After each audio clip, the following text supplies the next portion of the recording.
Welcome back, Santa Clarita Valley.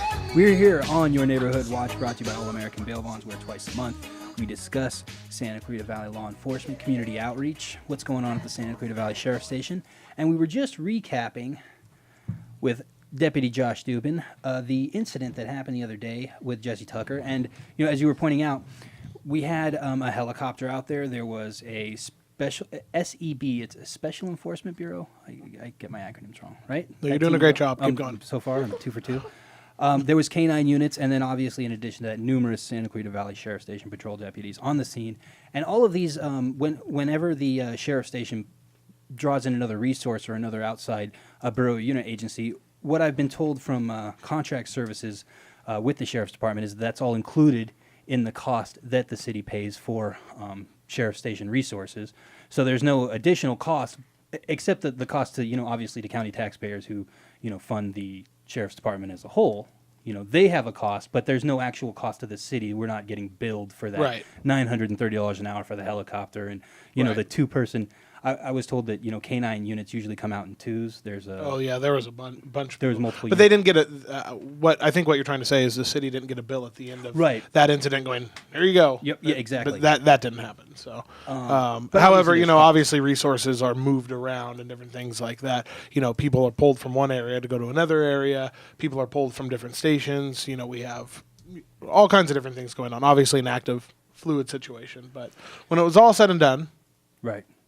suspects in custody. Nobody's What was the injured. conclusion? Because I wasn't actually on the scene when the standoff came to a conclusion. It was like it was 11 o'clock. Yeah, thereabouts. 11-ish. 10:30, 11.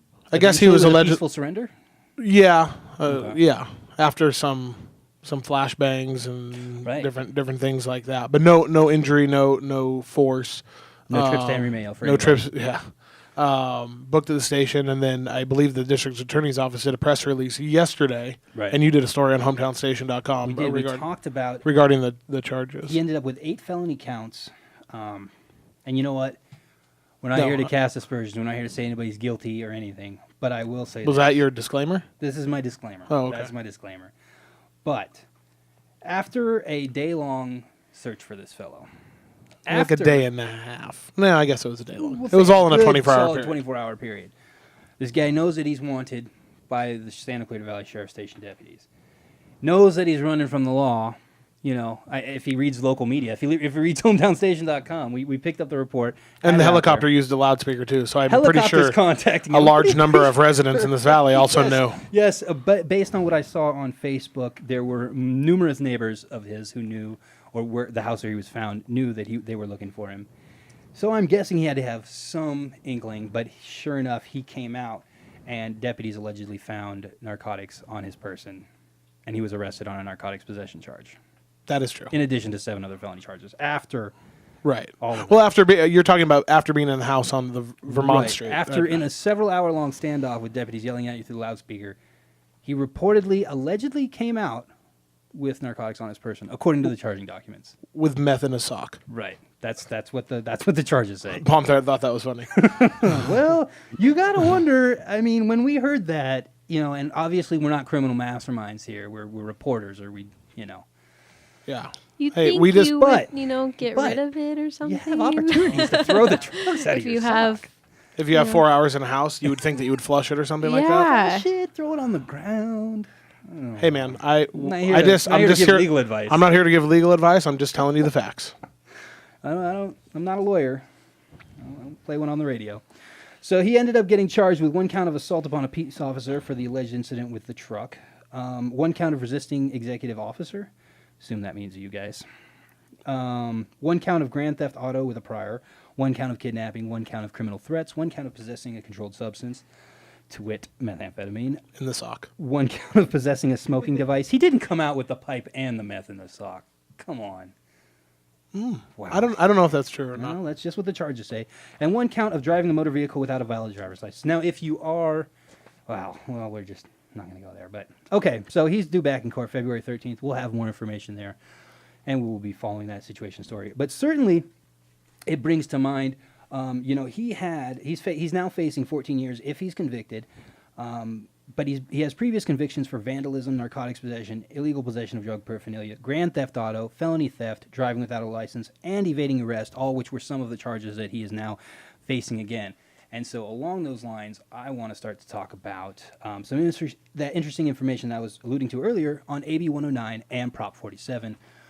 We have a minute to go, so just to give our listeners a little tease for the next segment, Josh, talk to me a little bit about what, just in generalities, not comment on it per se, but what is AB 109 and Prop 47, and how? I don't know, is a minute fair? Can you give us a I'm sure everybody's AB 109 is the Realignment Act. Right. So Assembly Bill 109 Brown made. Right. Clear the state prison population, and it put a lot of that, I guess, burden for rehabilitation, post-supervised release, and jailing on counties, right?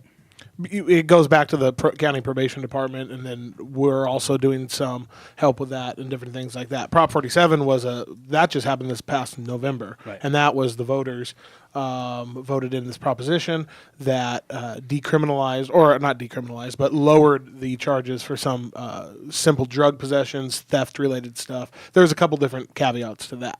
So, was that fast enough in a minute? That was pretty darn good. Now, we have to take a quick commercial break, but I want to talk about what the numbers are showing from those two laws when we come right back after a word from All-American Bail Bonds on your Neighborhood Watch, brought to you by All-American Bail. Welcome back, Santa Clarita Valley.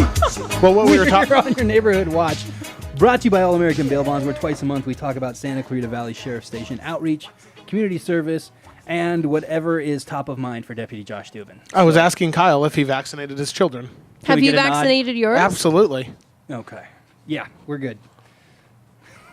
No measles outbreaks in this studio right now. I read... We did a story about that. Did you? It is topical. I need to ask you a question, Perry. Because we want to talk about measles as opposed to AB 109 and Prop 47. Go ahead. I'm sorry. I probably shouldn't say this. Just derail this crazy train right off the I'm tracks. sorry. I just have to ask one quick question. Man, by all means. And again, I'm not offering my personal opinion or the Sheriff's Department opinion. I just have a question. You're not speaking as a representative No, of the I'm just speaking as a Okay. citizen. All right. Okay. Is it fair that you could send your child to school unvaccinated, but you can't send them to school with peanut butter because some kids have peanut butter allergies? So now you're just saying I'm not giving any opinion, but I'm asking for yours, Perry. Put me on. Wait, no, okay, I have an opinion on I it. read. are we I just. I have an over opinion on measles that. Wait. vaccination? Is that No, what I'm the just debate is? no. So when my brother and I were little, my brother and I have food allergies, like deathly food allergies. Jessica, Oh, boy. Bomb Threat And Boyer is allergic to everything. I'm Go ahead. allergic to the world. Are you allergic to My peanut butter? brother, they had to.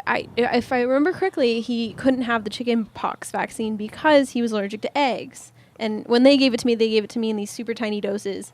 But the doctor didn't want to do that. But I mean, so some kids actually can't get the vaccines. I'm not saying that, kids shouldn't get vaccines. I think they should, but That I 100% understand. So some kids I don't physically understand the can't relationship get to eggs, the but okay. vaccine. Because they put eggs they put in eggs the in it. chickenpox vaccine. True But story. what I'm saying is, a lot of people, for whatever reason, don't get their children vaccinated because they're scared of it creating autism or Philosophical differences. religious differences, all these different principles, which is fine. That's your thing, but Honestly, when you're talking about public safety and public health, and this is just my opinion and not the opinion of the radio station or the news department. you as a citizen, This is me as a private citizen. okay. I'm okay with getting away. If they want to pass a law that says you can't have a religious exemption, I don't have any objection to that law because I feel like public health and public safety should supersede. Like, your right to practice and believe whatever you want is your constitutional right, but it shouldn't infringe upon somebody else's right to health. And, Right. and if you are sending a child Right. who might have, But I don't feel like I'm just saying you could potentially send a child that Kyle that disagrees. He's that shaking has his head. that has He's this, pounding his but you're fist. not allowed to bring a peanut butter sandwich because Okay. another child might be No, affected. peanut butter. Peanut butter tie. Whoa. What the heck? Peanut butter. I know people. I'm allergic to peanut butter. Who they can't even smell it. I made cookies for my boyfriend's Really? birthday, and I had my Is dad someone had to going into put the school flinging nuts peanut in butter it around? because What is I the couldn't issue? breathe it. Really? See, I don't It's know just too much like- about it. it's Again, I'm not something wrong passing with your- judgment or making it's- an opinion or anything like that. So I we're was- talking about banning philosophical differences and peanut butter? Or where did peanut butter come into the conversation? For the I was- love of God. He The reason asked why what the difference was. the reason why between, this came up was because I was reading a blog the other day. Oh boy, that Dubin was on the blogs. I stay up to date on what people are talking about on social media, and that is one of the conversations that people are having. These these, discussions of whether you should vaccinate your children, and is it fair to send a child that's not vaccinated, but you can't do other things. You can't send children with other things because it might affect other people. But obviously, the public health thing could affect other people. So is that fair? That's all. The I'm not peanut offering an butter opinion. I was thing- All just right, well, Dr. Phil, if we can get Like, back to It's AB like 109 a and Prop kid, 47. if a kid is that allergic to peanuts, like they could die within a couple Oh, minutes I agree. of just being Next person exposed says to like allergies the I are agree. air. banned from the studio. We're going to talk about law enforcement. I agree. Can't enough. I will not make you peanut butter cookies. Bomb threat. Thanks, I dudes. promise. I appreciate I'm going it. to put some in her coffee. Anyway, Oh my god! Prop 47, AB 109. We got the rundown. Split sentencing. Essentially, more and more non-nons, they're called. Non-violent, non-sexual, non-repeat, or non-severe. There's the third category of non. Anyways, these offenders are getting split sentencing, and they're being basically not put in state prison, but county jails, by and large. And they're, right? Am I off the I'm tracks listening. yet? No, Okay, keep going. okay, I'm he's listening. on. I'm just listening to you. And then Proposition 47 came along and then said basically all drug possession charges and petty theft under $950 are considered misdemeanors. So I've been hearing reports, people are getting cited out for multiple offenses in one day. People are coming right back out. Basically on drug offenses, it's taken away. My conversation with the county and Supervisor Antonovich's office yesterday kind of revolved around the fact that it's, to a large degree, the Prop 47 has taken away the incentive for split sentencing and for offenders to seek rehabilitation, which was the main idea behind Prop 47, because there's not that stick there that went with the carrot. You would get the time off if you went through the rehabilitation program, and then there's no longer that mandating the rehabilitation program, so it's getting harder, and they're seeing less compliance with the So programs. are you saying that if you get arrested on a Prop 47 charge, and then they say, okay, go do this rehabilitation program, and you say, no, I'm not going to do it. I'm saying, the county. I'm just not going to do it. The county is reporting that Then they are what's- seeing lower compliance rates because there's less of a What's the recourse? consequence. What's the recourse if you just say no? Yeah, I'm not doing it. That's what I'm saying. The county didn't have a clear answer for what could happen, and they're not. They're just basically seeing lower compliance rates, and they're not ready to draw a conclusion to say this is the fault of Proposition 47 because they only have 2 months of data. But there are numbers out there that are available, and I think they're pretty significant because if you look at the population of AB 109, so prior to Prop 47, the county had about 5,800 AB 109 offenders in its jail every day. Now that number is down to 3,800 instantly after Proposition 47. That number was reduced dramatically, and 1,200 people a week are applying for reductions in sentence because they were sentenced prior to Proposition 47, so they had lengthier drug felony sentences, and now those are gone, and they're allowed to petition to reduce them. So you're seeing that population go down significantly.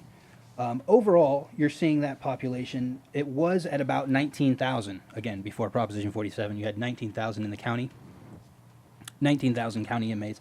And by January 2nd, the custody count was down to 15,000. So a huge difference, right? However, a month later, now February 3rd, it's back up to 17,378. So you're approaching that number. So it's had two things.